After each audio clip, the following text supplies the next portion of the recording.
अस्सलाम वालेकुम वरहमतुल्लाहि वबरकातुहू। आज की वीडियो जो मैं बना रही हूँ वो उस पर है कि अगर आपको लगता है कि आपके ऊपर जो है ऑफिस में जो है लोग आपके खिलाफ जो है वो बातें बनाते हैं या आपके खिलाफ जो है वो प्रोपगंडे कर रहे होते हैं, या फिर ये कि आपके ससुराल वाले आपके लिए जो है वो बुरी बुरी बातें कर रहे होते हैं, या आपके शौहर के वो बरगला रहे होते हैं, या किसी भी तरह की जो है, या फिर आपकी जो है रिश्तेदार जो है वो आपके बारे में गलत बातें बयान कर रहे हैं, या आप किसी से परेशान है जो आपको तंग कर रहा है बहुत ज़्यादा, और किसी भी तरह से आपको तंग कर रहा है और आप उससे जो है निजात हासिल करना चाहते हैं, आप उसकी ज़बान बंद करना चाहते हैं कि अल्लाह रब्बुल इज़्ज़त जो है इसकी जो ज़बान है वो हमेशा के लिए बंद हो जाए और मुझे इसकी शर से और इसकी तकलीफ़ से अल्लाह रब्बुल इज़्ज़त जो है वो महफूज रखे। तो इसके लिए मैं आपको बहुत अच्छी दुआ बता रही हूँ। ये कुरान पाक की दुआ है। कुरान पाक में अल्लाह रब्बुल इज़्ज़त से हमारे नबी मोहम्मद सल्लल्लाहु अलैहि वसल्लम ने इन्हीं अल्फाज में जो है दुआ मांगी थी और अल्लाह रब्बुल इज़्ज़त ने लोगों की ज़बानों को बंद किया था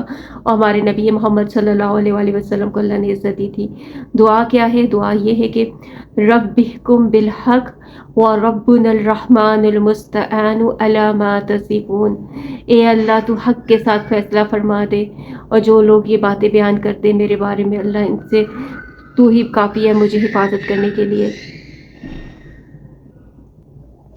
आप ये वाली दुआ पढ़ें तो इंशाअल्लाह अल्लाह रब्बुल इज़्ज़त जो है आपके दुश्मनों से आपकी हिफाजत फरमाएंगे। आप ये वाली दुआ जो है वो 41 दफ़ा भी पढ़ सकते हैं, 70 दफ़ा भी पढ़ सकते हैं और 100 दफ़ा भी पढ़ सकते हैं। जितना आपको आसानी हो आप ये वाली दुआ याद कर लें। आप चलते फिरते भी इसको पढ़ सकते हैं। इंशाअल्लाह अल्लाह रब्बुल इज़्ज़त ने चाहा तो अल्लाह ताला दुश्मनों की ज़बानों को बंद करेंगे और अल्लाह आपको इज़्ज़त देंगे। और इसके साथ अगर आपको ये वाली दुआ नहीं याद होती तो आप जो है ये वाली दुआ याद कर लें, वल्लाहुल मुस्तआनु अला मा तसिफून। ये दुआ भी बहुत अच्छी है। इसमें भी अल्लाह ताला की मदद मांगी गई कि ए अल्लाह तू मेरी मदद फरमा दे कि ये लोग जो मेरे बारे में बातें बयान करते हैं झूठी सच्ची, अल्लाह इनसे मेरी हिफाजत फरमा, और अल्लाह तू ही काफ़ी है, मैं इनको जवाब नहीं दे सकता, आप ही इनको जवाब दे।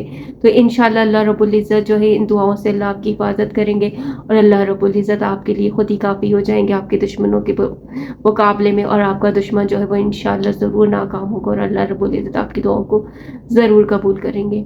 इंशाअल्लाह आप इन दुआओं के हसार में रहें तो अल्लाह रब्बुल इज़्ज़त आपको जो है वो ज़रूर ज़रूर ज़रूर अल्लाह आपकी हिफाजत फरमाएंगे इंशाअल्लाह। अपना बहुत ख्याल रखें। अल्लाह रब्बुल इज़्ज़त आपको दुश्मनों के शर से महफूज रखे। आमीन।